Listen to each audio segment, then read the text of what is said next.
Hello and welcome to The Marketplace with me, Lukman Haris, a show where we search for the hidden gems of the Bursa Malaysia, the mid and small cap companies. Today, we talk to GD Express carrier Berhad, or better known as GDex. Founded in 1997, GDex made its debut in the ACE market of Bursa Malaysia in 2005. Current CEO Tiong Teck Lian entered GDex as a controlling stakeholder in year 2000, turning the company profitable after years of being in the red. GDex eventually listed on the main board of the Bursa Malaysia in 2013, 16 years after its founding. Today, it has a market cap of around 3.7 billion ringgit. As at 30th June last year, GDex operates a network of 211 stations, has a fleet of 654 delivery vehicles, and a staff strength of 2,984.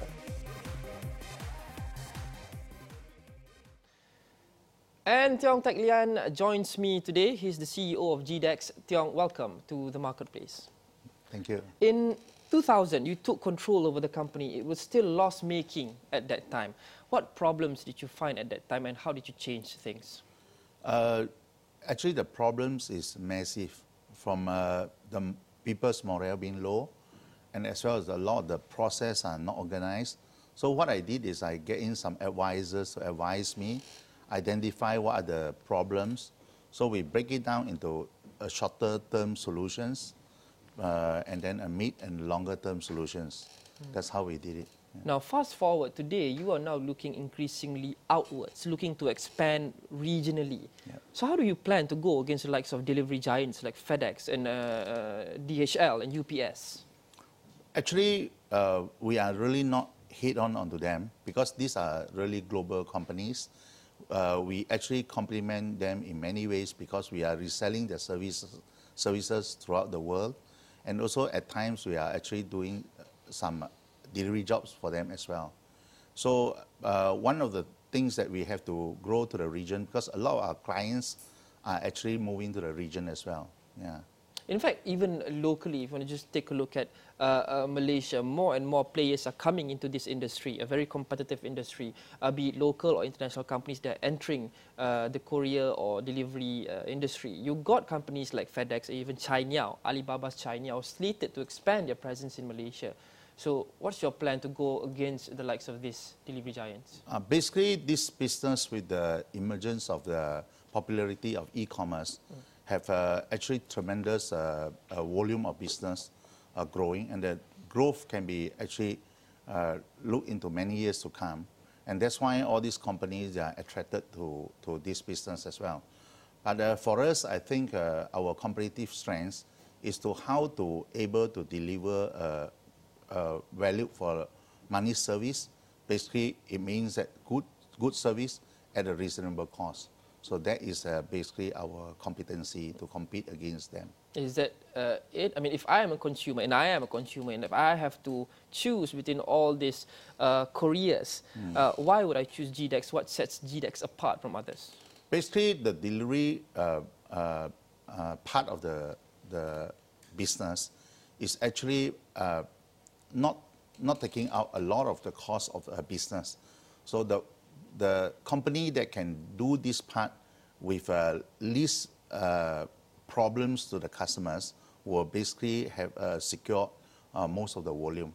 And we hope just by providing a sort of a good service, reliable service, and at a reasonable cheap price, we will get the volume. Do you think by wanting to aggressively expand regionally, you would run the risk of losing focus on your local business, and would this be detrimental to the group?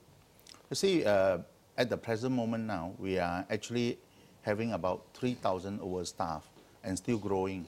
We have a lot of talents that is in the group now. If we do not actually grow out fast enough, we will actually also have a risk of losing out the talents because we will not give them enough challenges to actually expand, help us expand into the business. So I think this is the balance why we have to expand aggressively as well. You did say that moving forward, GDex is not really going to focus on the day-to-day services. What do you mean by this, and do you think this will affect customer experience? I think for the last couple of years, the same-day service, the volume is not really large. And another thing is that a lot of our technology have not evolved to able to track all these shipments, the same-day shipments. Basically, you don't have to use the hub and spoke, and the leakages can be actually more significant if we do not control it well. But I think going forward, a lot of customers will expect that services in major cities, and we are also developing the technology to be able to do that. Yeah. That's exactly my point, because you mentioned giving a customer a good experience. So Yes. by not focusing on the day-to-day services or part of your business, do you run the risk of actually deteriorating the quality of your service to your customers? We are actually starting it in a small way, but the same-day service today as compared to the next day service, the volume is still very, very small. All right, we'll come back with Tiong Teck Lian, Chief Executive Officer of GDex, the marketplace. We'll be right back. Don't go anywhere.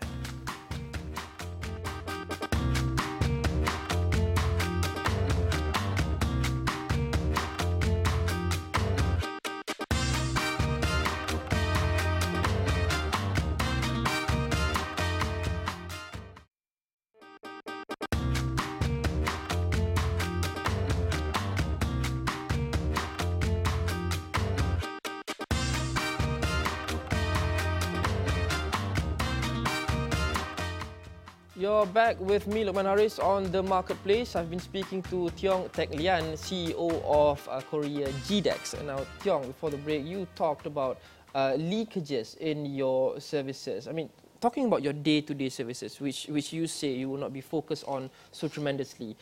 You said your day-to-day service is very hard to control the individual transactions, and there's a lot of leakage.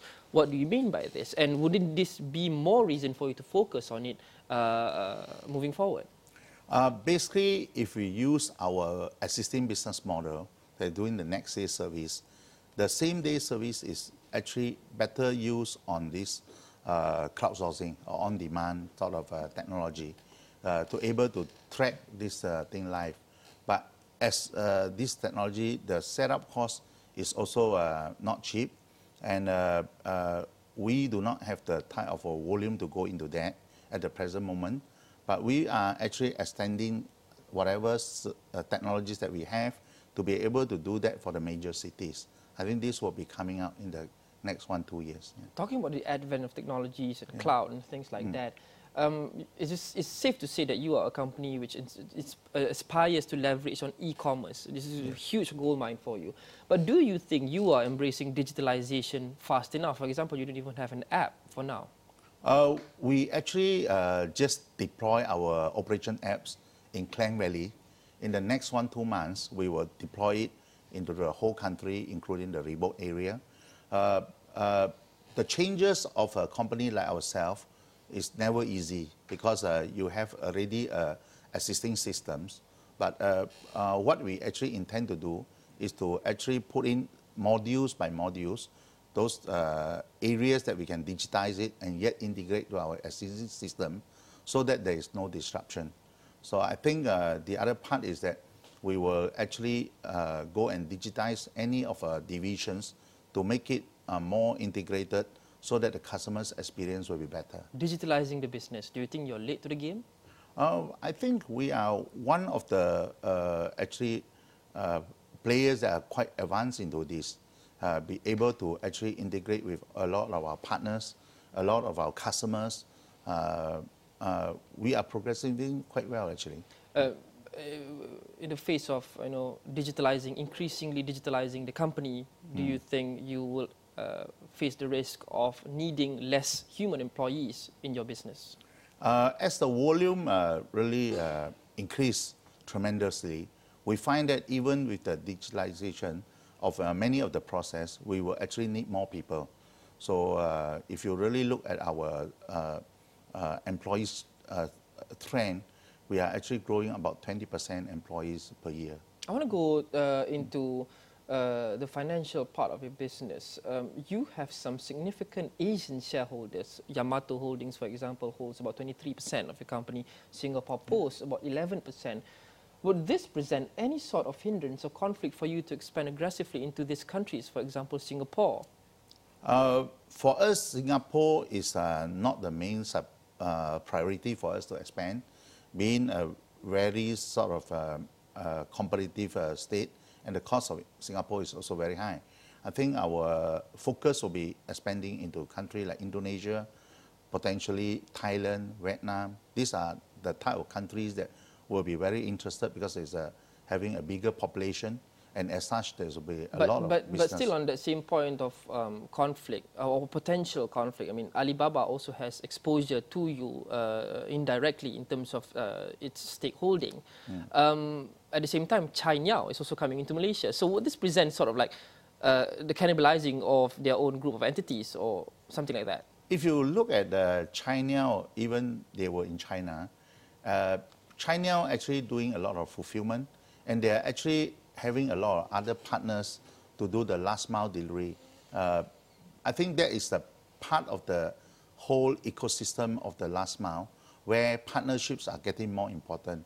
So I don't see there is any conflict, but I do see more synergies coming out of this arrangement. All right, thank you so much, Tiong Teck Lian, Chief Executive Officer of GDex. And that's it for this episode of The Marketplace. Send us all your feedback on all our social media platforms, Facebook, Twitter and Instagram at 501 Awani. Remember, you can also catch this interview on your podcast. Simply search for Astro Awani or The Marketplace wherever you get your podcasts. I'm Berhad.